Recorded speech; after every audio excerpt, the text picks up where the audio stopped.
அவசரமாக கொடைக்கானலூரில் இருந்து பாதியில் திரும்பி வந்த ஸ்டாலின்.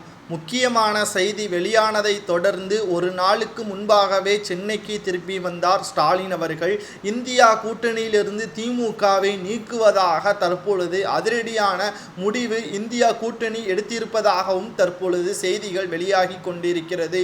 ஏற்கனவே தமிழகத்தில் பிரச்சாரங்கள் முடிந்து மக்களவை தேர்தல் முடிந்ததற்கு பிறகு நேரடியாக கர்நாடகா, கேரளா, ஆந்திரா போன்ற மாநிலத்திற்கு பிரச்சாரத்திற்கு செல்லாமல் ஓய்வெடுப்பதற்கு சென்றதன் காரணமாகவும் பல்வேறு விமர்சனங்கள் திமுகவின் மீது அடுக்கடுக்காக வைக்கப்பட்டதன் காரணமாகவும் கடும் கோபமடைந்த இந்தியா கூட்டணி உதயநிதி ஸ்டாலின் அவர்கள் சொன்ன ஒற்றை வார்த்தையில் தற்பொழுது வரை பின்வாங்காமல் நிலைப்பாடாக இருக்கக்கூடிய சனாதன கொள்கை தற்பொழுது வரை பூகம்பமாக வெடித்துக் கொண்டிருக்கிறது.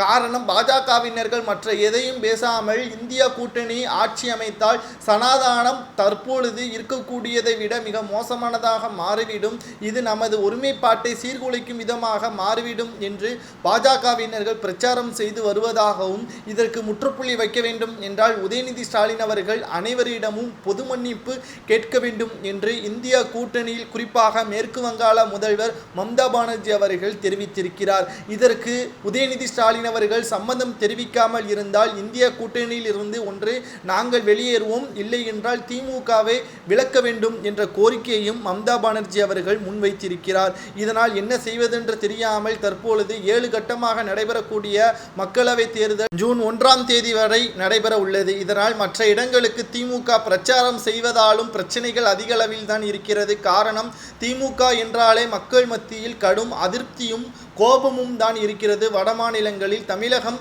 மற்றும் தென் மாநிலங்களை தவிர வடமாநிலத்திற்கு திராவிட முன்னேற்ற கழகம் பிரச்சாரத்திற்கு சென்றால் நிச்சயமாக அவர்கள் உயிருடன் திரும்பி வருவதே கடினம். அந்த அளவிற்கு திமுகவினர்கள் அட்டூழியம் செய்திருப்பதாகத்தான் செய்திகளை நம்மால் பார்க்க முடிகிறது. குடிப்பதற்கு குடிநீர் கூட இல்லாமல் பல கிராமங்கள் தமிழகத்தில் வாடிக்கொண்டிருக்கிறது. ஆனால் பிரச்சாரம் செய்த களைப்பில் இவர்கள் குடும்பத்துடன் கொடைக்கானலூருக்கு சுற்றுலா செல்வது நியாயமா? இவர்கள் என்ன அப்படி செய்து விட்டார்கள் என்று கூறி சுற்றுலாவிற்கு சென்றுள்ளார் என்ற பல்வேறு கருத்துக்களையும் தமிழக பாஜக தலைவர் அண்ணாமலை அவர்கள் கேள்விகளை எழுப்பியுள்ளார். பல்வேறு கிராமங்கள் குடிப்பதற்கு குடிநீர் கூட இல்லாமல் வெளி மாநிலத்திற்கு இவர்கள் குடும்பத்துடன் பயணம் செய்கின்ற காட்சிகளையும் நாம் பார்த்திருப்போம். திமுக எப்போ ஆட்சிக்கு வந்ததோ அப்பொழுது எங்களது நிம்மதி, சந்தோஷம், வாழ்க்கை அனைத்துமே முடிவுக்கு வந்துவிட்டது என்று கூறி ஒட்டுமொத்தமாக தமிழக மக்கள் அனைவரும் திமுகவின் மீது கடும் கோபத்தில் தான் இருக்கிறார்கள். திமுக கூட்டணியில் இருந்து விலகுவது இந்தியா கூட்டணி எடுத்த முடிவு சரியானதா என்பதை